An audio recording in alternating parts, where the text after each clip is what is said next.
Hello friends, RK success centre में आपका स्वागत है। तो आइए आज की वीडियो में हम लोग देखेंगे अवतल दर्पण में प्रतिबिंब का बनना। ठीक ना। अवतल दर्पण ध्यान से समझिएगा आप लोग। अवतल दर्पण को अभिसारी दर्पण भी कहते हैं, इसी को हम लोग नतोदर दर्पण कहते हैं। ठीक ना। इसमें सीखेंगे प्रतिबिंब का बनना। ध्यान से आप लोग समझिएगा। अवतल दर्पण में कुल 6 प्रकार का प्रतिबिंब बनता है।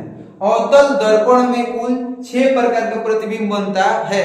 6 प्रकार का जो प्रतिबिंब बनता है अलग अलग एक ही वीडियो में हम शॉर्ट तरीके से बता दिए हैं कि अवतल दर्पण में 6 प्रतिबिंब। वस्तु अनंत पर हो तो प्रतिबिंब कहां बनेगा, वस्तु वक्रता केंद्र पर हो तो प्रतिबिंब कहां बनेगा। ठीक ना।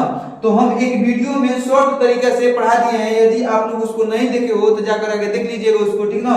अब उसको समझेंगे हम लोग अलग अलग करके कि 6 प्रतिबिंब 6 स्थितियां जो होती है अलग अलग करके देखेंगे उसको कि मतलब कैसे बनता है 6 प्रतिबिंब। ठीक ना। पहला, इससे पहले हम लोग कुछ और बेसिक बात जानेंगे, जैसे कि काल्पनिक प्रतिबिंब को ही आभासी प्रतिबिंब कहा जाता है। काल्पनिक प्रतिबिंब को ही आभासी प्रतिबिंब कहा जाता है। और काल्पनिक या आभासी प्रतिबिंब हमेशा कैसा होता है तो सीधा होता है, क्योंकि जब हम लोग कल्पना या आभास करते हैं तो हमेशा सीधा करते हैं, जबकि वास्तव में क्या होता है उल्टा होता है। इस बात को आप लोग को समझना बहुत जरूरी है कि काल्पनिक प्रतिबिंब को ही आभासी प्रतिबिंब कहते हैं और काल्पनिक प्रतिबिंब आभासी प्रतिबिंब हमेशा क्या होता है तो सीधा होता है। ठीक ना। अब देखिए यहाँ पर वास्तविक प्रतिबिंब। वास्तविक प्रतिबिंब हमेशा क्या होता है तो उल्टा होता है। वास्तविक प्रतिबिंब हमेशा उल्टा होता है। और एक बात आप लोग समझिएगा कि वस्तु को हम लोग बिंब बोलते हैं और जो वस्तु का परछाई होता है उसको हम लोग प्रतिबिंब बोलते हैं। ठीक ना। तो वस्तु को हम लोग बिंब बोल सकते हैं। इस बात को आप लोग समझिएगा अच्छा से। ठीक ना। अब देखते हैं कि जब वस्तु अनंत पर हो, अवतल दर्पण में टोटल 6 केस बनता है। ठीक ना। 6 केस बनता है और 5 केसेस में ध्यान से समझिएगा आप लोग। 5 केसेस में एक ही ऑर्डर पर हम लोग को चलना होता है, जबकि एक केसेस में कुछ भिन्न होता है। ठीक है ना। देखते हैं यहाँ पर कैसे कैसे होता है। देखिए यहाँ पर जब वस्तु अनंत पर हो तो प्रतिबिंब कहां पर बनेगा, ध्यान समझिएगा।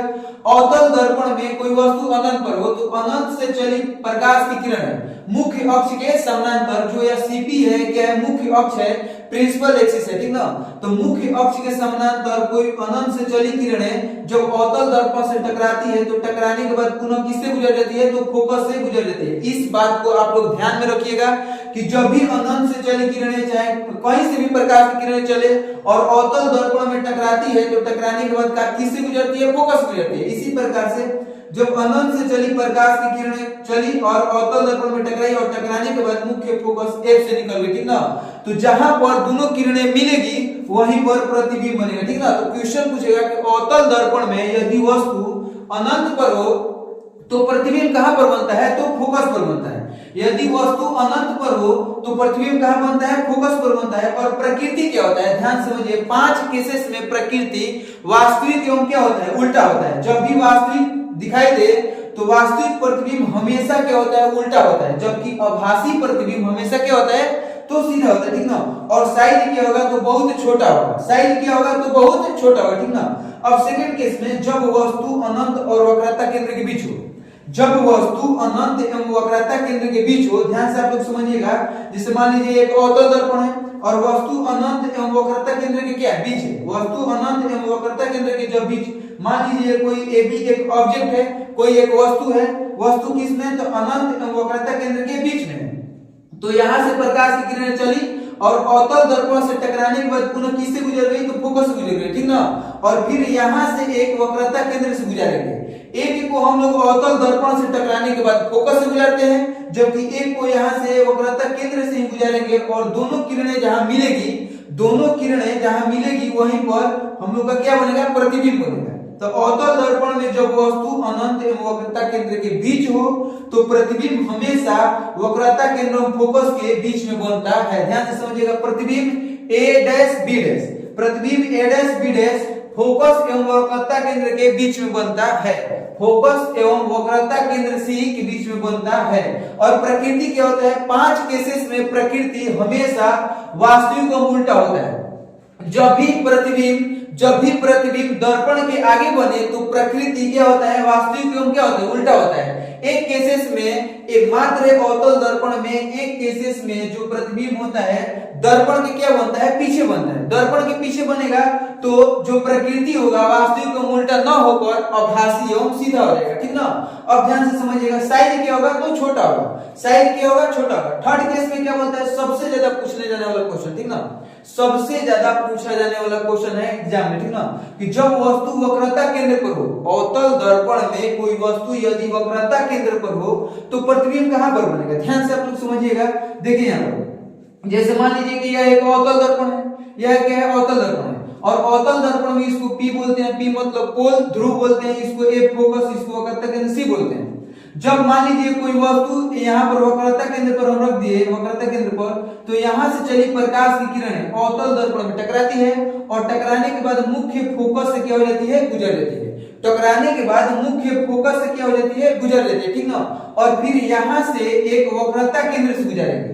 एक को ध्यान में रखिएगा, आप लोग एक बात को हमेशा ध्यान में रखिएगा कि अलग अलग प्रतिबिंब बनाते समय केवल पहला केसेस को छोड़कर अन्य में एक को अवतल दर्पण से टकराने के बाद मुख्य फोकस से निकालना है और एक किरण को हम लोग को वक्रता केंद्र से गुजरना है। और जब जिस बिंदु पर दोनों किरणें कटेगी वहीं पर प्रतिबिंब बनेगा, ठीक ना।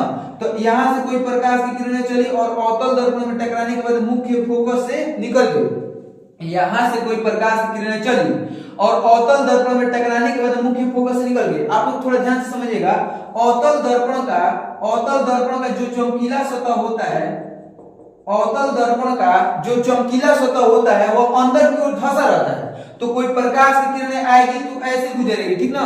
जबकि उत्तल दर्पण, मान लीजिए कि कोई उत्तल दर्पण है, ठीक ना, उत्तल दर्पण का जो चमकीला सतह होता है वो बाहर की ओर उभरा रहता है, ठीक ना। तो जब कोई प्रकाश की किरण जाएगी तो बाहर की ओर निकलेगी, ठीक ना। जब प्रकाश की किरण इस पर टकराएगी तो ऐसे निकलेगी, जबकि अवतल दर्पण में प्रकाश की किरणें जाने पर ऐसे निकलती है, ठीक ना। तो मान लीजिए कोई प्रकाश की किरणें चली अवतल दर्पण में वक्रता केंद्र पर यदि वस्तु हो तो, ठीक ना, तो टकराने के बाद मुख्य फोकस से निकल गई और एक किरण को खुद वक्रता केंद्र से ही गुजरेंगे और दोनों किरणें जहां पर मिलती है वहीं पर प्रतिबिंब बनता है। तो आप लोग इस बात को ध्यान में रखिएगा कि जब वस्तु वक्रता केंद्र पर हो, जब वस्तु वक्रता केंद्र पर हो तो प्रतिबिंब वक्रता केंद्र पर ही बनता है। जब वस्तु वक्रता केंद्र पर हो तो प्रतिबिंब वक्रता केंद्र पर ही बनता है, जबकि प्रकृति भी वास्तविक एवं क्या होता है, उल्टा। प्रकृति क्या होता है तो वास्तविक एवं क्या होता है, उल्टा होता है, जबकि इसका साइड क्या होता है, बराबर होता है, क्योंकि वस्तु भी यहीं पर रखा गया है वक्रता केंद्र पर और प्रतिबिंब भी वक्रता केंद्र पर बन रहा है, ठीक ना। तो इसका साइड क्या होगा, बराबर होगा, ठीक ना। अब देखते हैं हम लोग फोर्थ नंबर केसेस में क्या होता है, 4, 5, 6।